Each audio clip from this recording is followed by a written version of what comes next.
The next day, he had almost forgotten about Gandalf. He did not remember things very well unless he put them down on his engagement tablet, like this: Gandalf, T, Wednesday. Yesterday, he had been too flustered to do anything of the kind. Just before tea time, there came a tremendous ring on the front doorbell, and then he remembered. He rushed and put on the kettle and put out another cup and saucer and an extra cake or two and ran to the door. "I'm so sorry to keep you waiting," he was going to say, when he saw that it was not Gandalf at all. It was a dwarf with a blue beard tucked into a golden belt and very bright eyes under his dark green hood.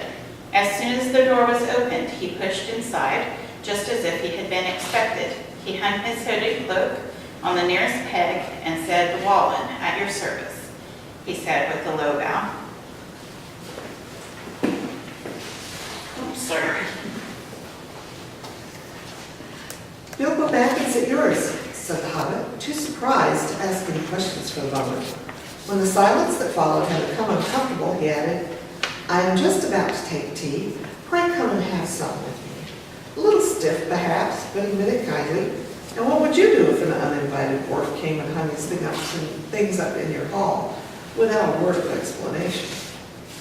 They had not been at table long. In fact, they had hardly reached the third cake when there came another, even louder ring at the bell. "Excuse me," said the Hobbit, and off he went to the door. "So you've got here at last," was what he was going to say to Gandalf this time. But it was not Gandalf. Instead, there was a very old-looking dwarf on the step, with a white beard and a scarlet hood, and he too hopped inside as soon as the door was open, just as if he had been invited. "I see they have begun to arrive already," he said, when he caught sight of Dwellin's green hood hanging up. He hung his red one next to it. "And Balin at your service," he had said with his hand on his breast.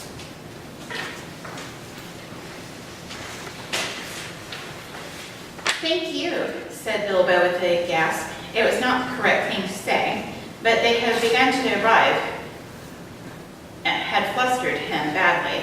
He liked visitors, but he liked to know them before they arrived, and he preferred to ask them himself.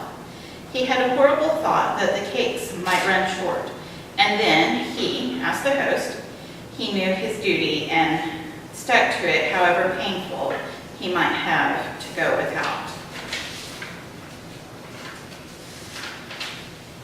"Come along in and have some tea," he managed to say after taking a deep breath.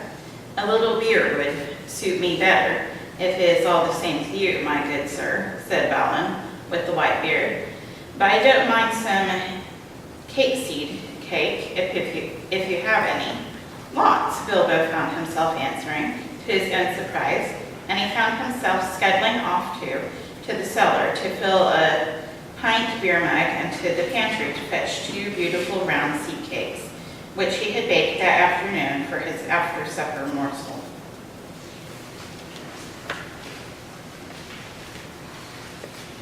When he got back, Balin and Dwalin were talking at the table like old friends. As a matter of fact, they were brothers. Bilbo plumped down the beer and the cake in front of them when loud came a ring at the bell again, and then another ring. Gandalf was certain this time, he thought as he puffed along the passage, but it was not. It was 2 more dwarves, both with blue hoods, silver belts, and yellow beards. Each of them carried a bag of tools and a spade, and they hopped as soon as the door began to open. Bilbo was hardly surprised at all. "What can I do for you, my dwarves?" he said. "Keely at your service," said the one, and Keely added the other, and they both swept off their blue hoods and bowed. "At yours and your families," replied Bilbo, remembering his manners this time. "Dwalin and Balin here already, I see," said Keely. "Let us join the throne."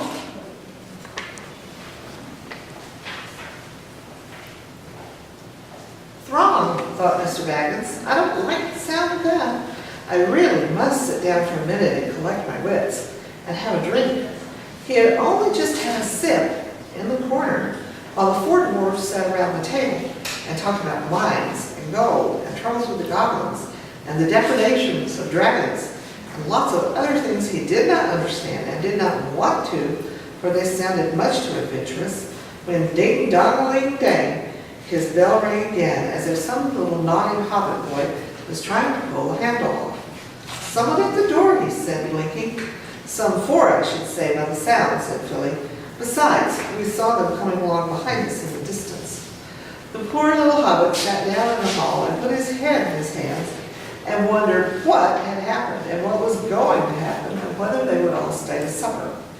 Then the bell rang again, louder than ever, and he had to run to the door. It was not four after all, it was 5. Another dwarf had come along while he was wandering in the hall. He had hardly turned the knob before they were all inside, bowing and saying, "At your service," one after another. Dory, Nori, Ori, Oin, and Gloin were their names. And very soon, 2 purple hoods, a gray hood, a brown hood, and a white hood were hanging on the pegs, and off they marched with their broad hands stuck in their gold and silver belts to join the others.